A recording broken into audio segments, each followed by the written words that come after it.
Pemerintah optimis Indonesia bisa berhenti impor jagung. Tahun 2026 Indonesia tidak impor lagi. Selamat siang pemirsa, bersama saya Balkis Aurora. Pada siang hari ini saya akan melaporkan terkait dinamika impor jagung di Indonesia. Nah, baik pemirsa di rumah, kita udah bersama dengan narasumber kita. Halo Kak, boleh dikenalkan diri terlebih dahulu? Baik, saya Nazila Alvina, anggota dari BPS.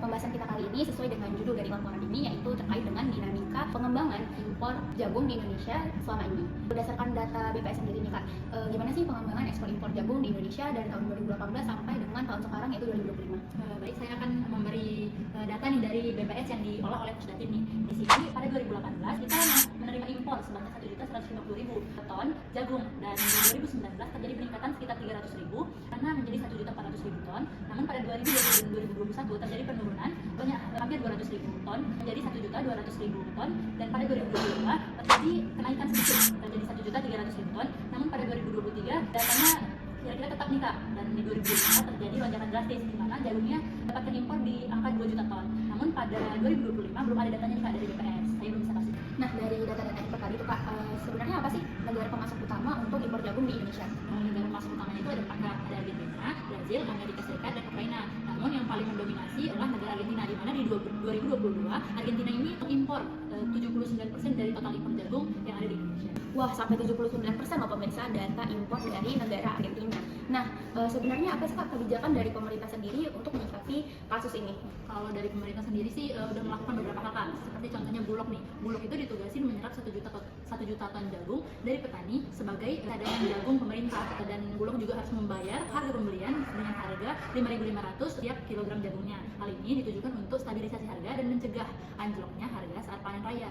Kemudian kalau dari Kementan ini fokus pada peningkatan produksi melalui intensifikasi dan ekstensifikasi dengan target pemerintah yaitu meningkatkan rasio swasembada jagung yang pada 2024 berkisar 89,92%, di mana penyediaan bantuannya untuk mengejar standar jagung dengan kadar air yang setara 14%.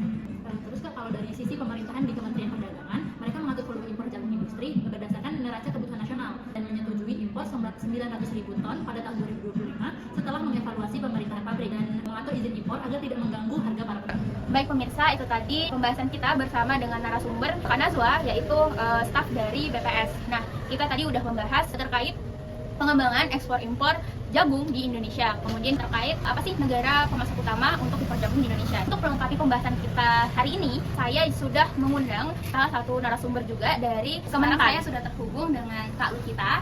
Halo Kak Lukita, boleh perkenalkan dirinya terlebih dahulu? Halo, saya Lukita. Saat ini saya berprofesi sebagai staf ahli di Kementerian Perdagangan. Nah, Kak Lukita, boleh nggak dijelasin sebenarnya apa sih yang menjadi alasan negara Indonesia mengimpor jagung dari negara lain?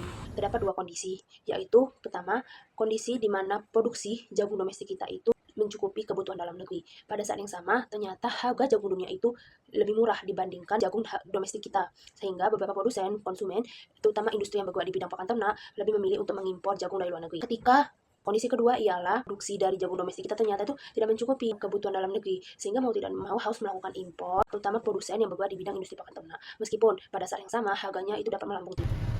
Sangat disayangkan ya Kak, negara agraris seperti Indonesia ini malah produksi jagungnya cukup rendah. Ada nggak sih Kak kebijakan pemerintah terkait impor jagung di Indonesia dari tahun 2018 sampai dengan sekarang yaitu 2025? Mengenai kebijakan impor jagung di Indonesia selama beberapa tahun terakhir itu tentunya mengalami perubahan. Dimulai dari tahun 2018, yaitu dikeluarkannya PP nomor 21 mengenai ketentuan impor jagung menggantikan regulasi sebelumnya, yaitu PP nomor 20 tahun 2016. Nah, regulasi ini ternyata berfokus pada impor jagung agar memberikan proteksi kepada petani domestik supaya harga dari jagung di dalam negeri itu tetap stabil. Regulasi dari 2018 itu ternyata masih diterapkan berlangsung pada tahun 2020, di mana pada tahun ini adalah pandemi terjadi. Sehingga pemerintah di sini berperan mengenai pelindungan harga jagung pada masa pandemi, memperketat izin impor dikarenakan terjadi peningkatan produksi jagung domestik. Impor hanya dilakukan oleh perusahaan industri sehingga mereka dapat melakukan pengimporan dalam jumlah besar. Oke, jadi mengulas kembali dari pembahasan kami dengan salah satu staf BPS yaitu Kak Nazwa, bagaimana ekspor impor jagung di Indonesia dari tahun 2018 hingga tahun 2025. Nah, Kak Nazwa memberikan data bahwa adanya fluktuasi. Kalau boleh tahu nih Kak, apa sih yang menjadi faktor-faktor dan alasan dibalik terjadinya fluktuasi ini?